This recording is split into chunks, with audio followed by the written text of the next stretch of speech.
Hello, Oracles. Well, Tesla stock may fall further, but we still have decades before we hit the top. So this title was inspired by Tophong, so thank you very much for having this discussion in the comments with me. And it's so true because looking at right now, the macro environment is still ruling the day. You know, we've got Jerome Powell who's coming out tomorrow morning speaking at 10:30 a.m. So we may still see some uncertainty. Jerome Powell came out at the FOMC meeting and explained to everyone that we still have some pain to go. We have to go through some more pain before we can come out of this, because if we don't deal with the pain now, the pain will be worse later. Things could get worse for a little while. Don't know how much further we're going to fall. Hey, we may be bouncing today and may come back up. Who knows? But the way I'm looking at it is, regardless of how much further we fall, we are going to bounce at some point and come back up. And these will be great buying times. This is why we always say that fortunes are born during bear markets. When you invest during times when the market and stocks are suppressed, that is when you're going to recoup the most money and get the best return on your investment in the future. So looking over at the lines of Gort, if you guys do not follow Gort over on Twitter, please do. He's got great charts that are over there, and looking at the charts and lines that he has presented, right now we should be, based upon those lines, should be trading between that $340 to $350 level. We clearly are not. So the macro environment has suppressed us. We've got the Google CEO Sundae Pichai talking to his disgruntled employees about the whole economic situation, saying we don't get to choose the macroeconomic conditions always. That's just so true, because the macro conditions are out of our control a lot of times, especially during times like this year. So you just kind of have to deal with it, which is why at the beginning of the year I had mentioned, cash flow generation is the most important thing. Prepare for the worst and hope for the best. Prepare for the worst things to happen. Worst case scenario is you have these preparations in place and you don't actually need to utilize them.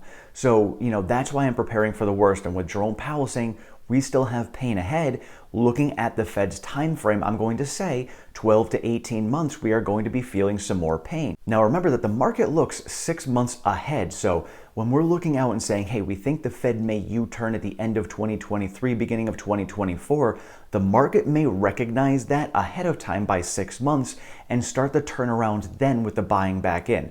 These are things we're going to pay attention to over the course of the next year as we're moving forward, just to see, hey, where are we going? Is the economy actually moving in the direction that we want it to? Are we going the direction the Fed wants? Is the Fed going to U-turn sooner? Is inflation worse and they're going to have to wait and they may not U-turn until 2024? We will see, but these are things we're going to pay attention to. I've got Abhishek telling me that up in Canada, they're actually anticipating a gas price increase of about 13 cents. So that is like moving inflation in the opposite direction. We're going back up over there when it comes to gas prices. Obviously, when it comes to the CPI readings, there's a lot of other factors that come into play other than just gas. But with the gas prices going back up, that tends to sometimes push all of inflation up, so we'll keep a close eye on this when we're getting our next CPI reading in October. Here in the US, at least by me in Connecticut, gas prices have leveled off. They had been steadily coming down for the last month and a half. We have now stopped coming down and we have flattened, so I will keep monitoring this as well to see if the gas prices are going to go back up or maybe just stay flat. And now when we're looking at gas prices, OPEC is expected to cut production by 100,000 barrels per day in October, so this could be a leading indicator too that maybe they're just preparing ahead of time, bringing up prices, because that starts next week. So we'll see how that all factors into everything. Perhaps this is part of the market's reaction as well, knowing that this is going to happen, and this is why we have been selling off so significantly.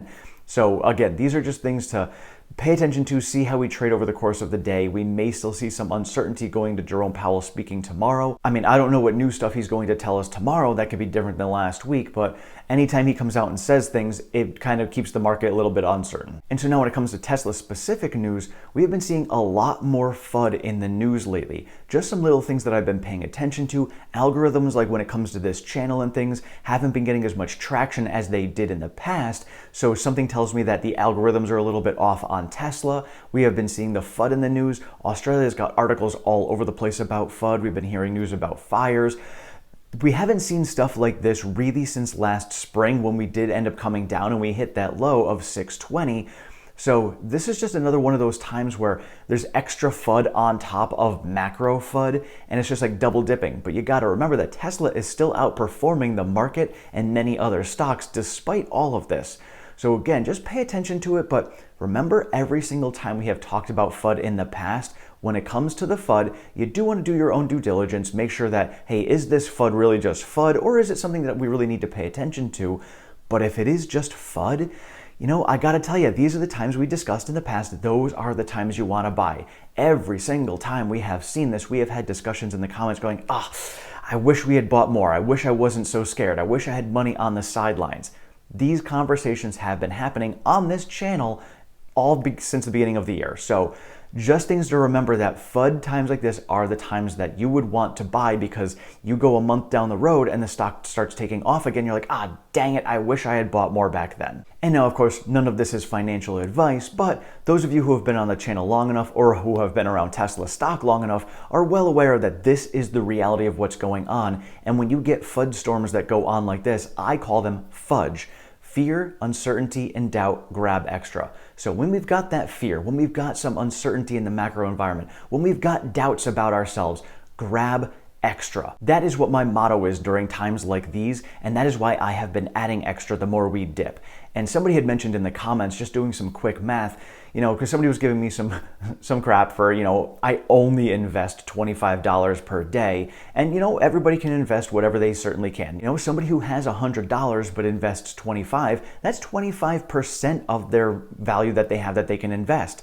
Meanwhile, somebody who has $1 million and invests $10,000, that's only 1%. So while the $10,000 may seem like a lot more money, they don't have the same conviction as the person who has the $100. So these are the things to take into account. And I know many of you on here relate to this because you're in the same situation. You don't have millions of dollars to invest. You're over here investing what you can because you want to be able to better yourself in the future. So these are the things that I just want to remind you guys of, that this is the time for those of us who don't have as much money to invest.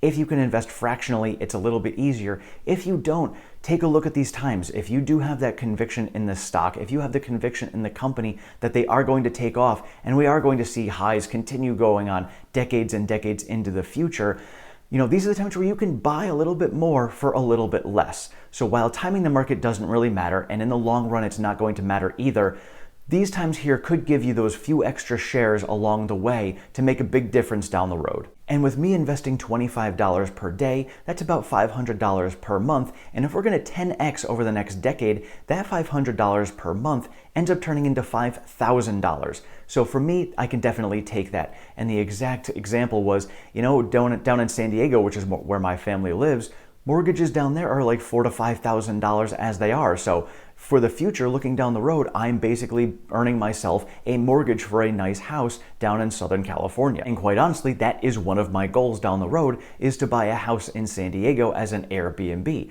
So this was a perfect example. So thank you so much for sharing that. So now looking at what we have for positive news coming, we've got AI Day 2022 coming on Friday. So I've been having a discussion with my Tesla Weekend. He wanted to have me on the channel as a live stream.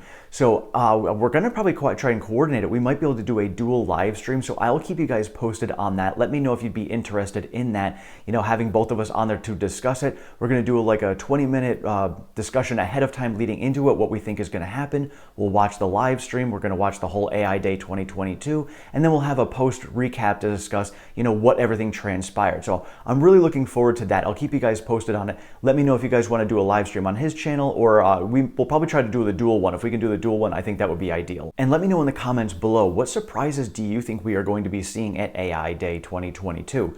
What do you think we're going to see for Optimus? We know that Elon has said that we will see a prototype for Optimus at it. What do you think this Optimus prototype is going to do? Do you think that they're going to have a lot of the AI really built in? I know one of the big things that Elon was pushing his AI team to complete was smart parking and summoning features when it comes to the vehicles themselves. So maybe they're going to have a vehicle display some of that prowess.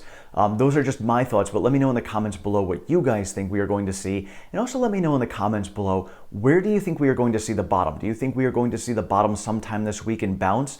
Personally, I do think we are. My ideal situation for this week would be that we come down by maybe Wednesday or Thursday and fill that gap at 247. This way all lower gaps are completely done and filled, and then we bounce from there and come up as we get AI Day 2022 on Friday. And then we are going to be getting Q3 production and delivery numbers on Sunday, which could mean that Monday, could be a big jump up and gap up if we get a surprise when it comes to production and delivery numbers. Again, on Sunday, I will be doing, I've got to see the timing of it. Usually they release it in the morning and I get my son, so I'll see timing wise when I can come on here for you guys, because I'll try to do a video right away to go over all the numbers, to explain what happened, what the numbers were, and all of that. So I'll try to get that out to you guys Sunday morning as soon as I can. And so sorry I was away this weekend. I was going to get videos out, but there really wasn't a lot in the news either way, so didn't have a lot to share with you guys. It was a great, awesome weekend for me. I met some awesome new people, get to catch up with some old friends as well. And the whole race itself kind of reminded me, going back to my racing days, you're kind of going up and down the mountain all day long. It's treacherous, it sucks, you're grueling through it, it's really a pain in the ass. But at the end of the day, you are so accomplished and you feel like $1,000,000. That is what these times are like right now for when it comes to Tesla stock and the entire stock market. These times suck. It's like climbing that black diamond. You're like, why? When is it going to end? When is this going to be over? When is the pain and suffering going to be done? And then eventually it does end and you just feel enlightened. So just remind yourself of that. These times are going to suck. You can't go through the, being a Tesla stockholder in particular without going through some difficult times. It's going to happen, but we are going to come out on the other side and feel like $1,000,000, and heck, maybe even be worth $1,000,000. Thank you all so much for watching. I appreciate all of your support and feedback. If you have not subscribed, please do so down below. Sign yourself up for notifications. We do have a membership program with lots of awesome perks. You could check that down in the pinned comment below. If you enjoyed this video and saw any value with it, please share it with others. I am over on Twitter at OracleTim1. I share all the latest Tesla news, pertinent stock market information, and all of my daily trades. We do have a Discord chat, that link is down in the description. And if you'd like to support the channel any further, we do have a Patreon, that link is also in the description. Thank you so much, have a great one.